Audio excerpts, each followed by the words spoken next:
sa gitna ng isang masagana at modernong syudad kung saan ang mga ilaw ng gusali ay parang mga bituin na bumaba sa lupa, nakatayo ang Angel Touch Beauty Lounge. Isang salon na kilala hindi lang sa ganda kundi pati sa may-ari nito, si Angel. Si Angel ay isang tao na mahirap i-describe sa simpleng salita. Mabait, palabiro at may galing sa buhok. Kilala siya sa buong syudad at halos lahat ng suki niya ay umaasang makalabas ng salon na tila bagong tao.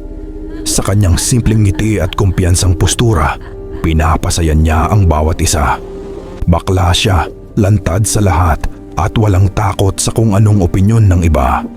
Ngunit sa likod ng lahat ng iyon, may isang lihim si Angel na ni minsan ay hindi niya ibinahagi. Siya ay may dugo ng aswang. Ang pamilya niya ay nakatira sa kabundukan, malalim, masukal at halos hindi naaabot ng sibilisasyon.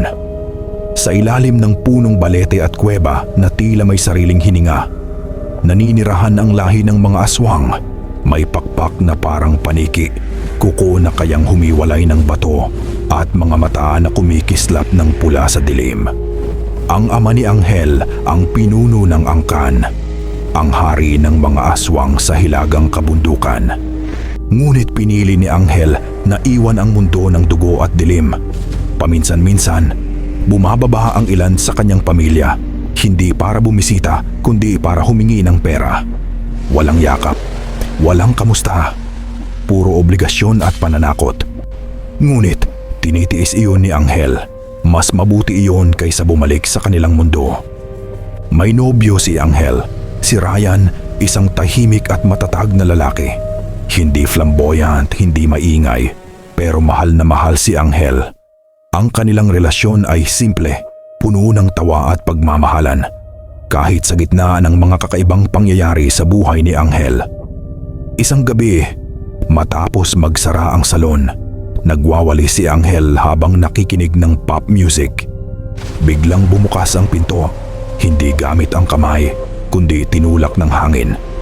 Pumasok ang lamig, kasabay ang amoy ng lupa at dugo.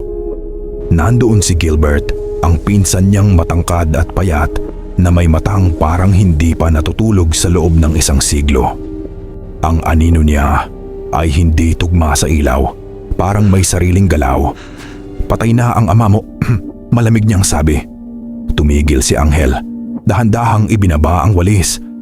"Okay," sagot niya. "Condolence accepted." "May gusto ka pa bang iparibond?" Nagbago ang anyo ni Gilbert. Lumapad ang panga, humaba ang mga kuko. "Hindi ito biro. Kailangan mong bumalik. Ikaw na ang susunod na mamumuno." Tumawa si Angel, tumango-tango pa. "Alam mo namang ayoko maging hari ng mga aswang, Reyna ako," sabi niya sabay pose. Isang iglap, nasampal siya ni Gilbert sa dingding. Nabiyak ang salamin. "Nilalapastangan mo ang dugo natin," ungol ng pinsan. At doon niya nakita si Ryan, papasok sa salon, may dalang pagkain. Napangiti si Angel. "Uy babe, meet my pinsan, medyo traditional." Umalis si Gilbert na may pangakong babalik. Ilang araw lang bumalik siya, kasama ang ina ni Angel, si Gemma. Si Gemma ay hindi kagaya ng ibang aswang, tahimik, elegante at mapanganib. Ang kanyang buhok ay itim na parang gabi at ang mga mata niya ay walang emosyon. Sa likod ng anyong tao, naroon ang halimaw na minsang kumain ng buong nayon. Naabutan nila si Angel sa labas ng salon, nag-iinuman kasama si Ryan at ilang kaibigan. Masaya ang gabi, tawanan, musika. Tumigil ang oras nang magsalita si Gemma. "Kung hindi ka babalik," malamig niyang sabi, "papatayin ko ang lalaking yan." Natahimik ang lahat. Napatawa ang isang kaibigan. Akala biro. Mali. Biglang nagbago ang anyo ni Gemma. Bumuka ang likod niya. Tumubo ang pakpak na buto at balat. Ang bibig ay humiwalay hanggang tainga at ang dila ay humaba na parang ahas. Ang mga kaibigan ay nagsisigawan, tumakbo. Ang ilan ay nahimatay. Si Ryan ay nanatili, nanginginig pero hindi tumakbo. At least loyal, bulong ni Angel. Lumapit ang ibang miyembro ng pamilya. Ang ilan ay may ulo ng aso, ang iba'y hati ang katawan, ang iba'y puro ngipin at mata. Ang syudad ay unti-unting naging battlefield. Ngunit si Anghel, sa gitna ng takot at gulo, ay nakangiti. "Hindi ako babalik," sigaw niya. "May buhay ako dito." Sa huling bahagi ng gabi, nakita ni Anghel ang kanyang sarili sa salamin. Hindi lang tao, hindi lang bakla, hindi lang hairstylist. Siya ay aswang, ngunit may puso, may pagmamahal at may sariling desisyon. Si Ryan ay nakahawak sa kamay niya, walang takot at iyon ang lakas na kailangan niya. Nagpatalo sa kanila ang kadiliman ng syudad, ngunit alam ni Anghel na sa umaga, kailangan niyang gumawa ng desisyon. Manatili sa syudad o bumalik sa bundok. Kinabukasan, tahimik ang syudad, pero tahimik lang sa mata ng tao, sa likod ng mga dingding at ilaw ng poste. Nagkukubli ang dilim. Si Anghel at Ryan ay naglakad sa kalye, ngunit ramdam nila ang kakaibang tensyon sa hangin. "Siguradong babalik sila," sabi ni Ryan. Hawak ang kamay ni Anghel. "Huwag kang mag-alala," sagot ni Anghel. "May ngiti. Kaya natin to. Basta't magkasama tayo." Ngunit bago pa man sila makapasok, narinig nila ang malalakas na kaluskos sa itaas. Lumingon si Anghel at nakita ang mga unang miyembro ng kanyang pamilya. Mga aswang, lumilipad mula sa mga gusali. Pakpak kumikislap sa ilalim ng araw. Mga kuko kumikislap, mga mata pula at nakakatakot. Tumakbo si Ryan at pinilit si Anghel na tumakas sa likod ng salon. Ngunit tumayo si Anghel sa gitna ng kalye. Tumingin sa kanyang pamilya. "Kung gusto ninyong sirain ang syudad, dadaan muna kayo sa akin," sigaw niya. Biglang nagbago ang kanyang anyo. Ang balat niya ay kumislap na parang pulang salamin. Ang mga mata ay kumikislap ng ginto. At mula sa kanyang likod ay lumabas ang maliliit na pakpak na pilak. Ang Anghel ay handa na.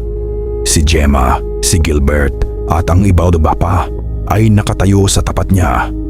Ang mga kuko nila ay parang kutsilyo, may mga pakpak, ang ilan may mga sungay at bawat galaw ay puno ng puwersa at panganib. "Hindi ka namin tinatakot, anak," sigaw ni Gemma. "Pero kung hindi ka susunod sa batas ng dugo, papatayin ka namin." Si Ryan, bagamat nanginginig, ay sumigaw. "Kung kailangan mong ipaglaban ang lahat ng ito, nandito lang ako." Tumawa si Anghel, pero di biro. Tumalon siya pataas, mabilis na parang hangin at tinamaan ang mga unang aswang na bumaba sa kalye gamit ang isang hairdryer. "Keratin treatment, demonyo," sigaw niya. Isang aswang ang nadapa sa slip ng shampoo na tumapon sa sahig. Si Ryan, sa sobrang takot, ay nadapa sa stool at nahulog sa hair dye. Si Anghel, habang lumilipad at nakikipaglaban, ay naisip, "Sana may maskara rin ako. Mabango pa rin sa gitna ng gulo." Ngunit sa likod ng katatawanan, malupit ang labanan. Ang ilang aswang ay humagis ng bato. May iba namang umakyat sa poste at sumabog sa ilaw ng kalsada. Si Gilbert, galit sa biro ni Anghel kahapon, ay lumipad pataas, nagpakita ng buong halimaw na anyo. Ang balat niya ay parang itim na aspalto, ang mga mata ay kumikislap pula, at sa bawat pakpak na kumurap sa liwanag, bumabagsak ang piraso ng kalye. "Hindi mo ako mapipigilan," sigaw niya. Ngunit si Anghel, sa kombinasyon ng lakas, bilis at katalinuhan, ay nakaiwas sa bawat atake. Sa bawat suntok, may pa-hairspray blast. Sa bawat hampas, may pa-blow dryer punch. Sa isang sandali, nakita ni Anghel si Ryan na nakulong sa pagitan ng dalawang aswang. Walang pag-aalinlangan, lumipad siya, sumugod at inilipat si Ryan sa likod niya. "Handa ka na ba?"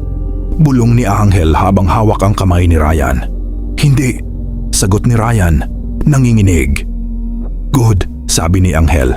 "Kasi kailangan mo lang humawak sa akin at magtiwala." At lumipad sila, dumula sa pagitan ng mga halimaw at sa isang iglap, si Ryan ay ligtas. Sa wakas, dumating ang pinakamatandang aswang, isang babae na may buhok na kasing itim ng gabi, may pakpak na parang gabi rin, at ang mukha niya ay puno ng linya ng karunungan at katakutan. Ang dugo ay hindi tanikala, sabi niya. Malakas at malinaw, kung ayaw ng reyna, hindi siya pwedeng pilitin. Tumahimik ang lahat. Nakita ni Anghel ang galit sa mga mata ni Gemma at ang pagkabigo ni Gilbert. Ngunit sa dulo, may pag-unawa. Ang kanyang puso ay hindi pwedeng ibenta para sa kapangyarihan. Hindi ako babalik, sagot ni Anghel. Ako ay may buhay dito. At may taong mahal ko. Tumango ang matatanda. Tumango si Gilbert. Ako na lang ang mamumuno, sabi niya. Makalipas ang ilang buwan, tahimik ang syudad. Si Anghel at Ryan ay nagpatuloy sa kanilang buhay. Ang salon ay mas sikat pa, hindi lang dahil sa ganda, kundi sa tapang ng may-ari. Isang araw nagkaroon ng kasalan. Simple pero masaya. Si Anghel ay nakasuot ng puting suit, may pakpak na dekorasyon. Si Ryan ay nakangiti, nanginginig sa tuwa. Walang dugo, walang sigawan, tanging pagmamahalan. At sa harap ng mga tao at halimaw, sabi ng nagkasal, pinag-iisa ko kayo. Sa bundok may bagong hari ng mga aswang, si Gilbert. Ngunit sa syudad, may isang hairstylist na patuloy na nagbibigay ng ganda, tapang at kalayaan. Si Anghel ay hindi hari, hindi reyna. Siya ay malaya kasama ang taong mahal niya. Isang malaking shoutout sa mga taga-subaybay. Jess Madera, Miss Cindy Gaitan, Emmy Garcia, kay Ma'am Shermalyn Ajibon, ay syempre kay Tita Sareno,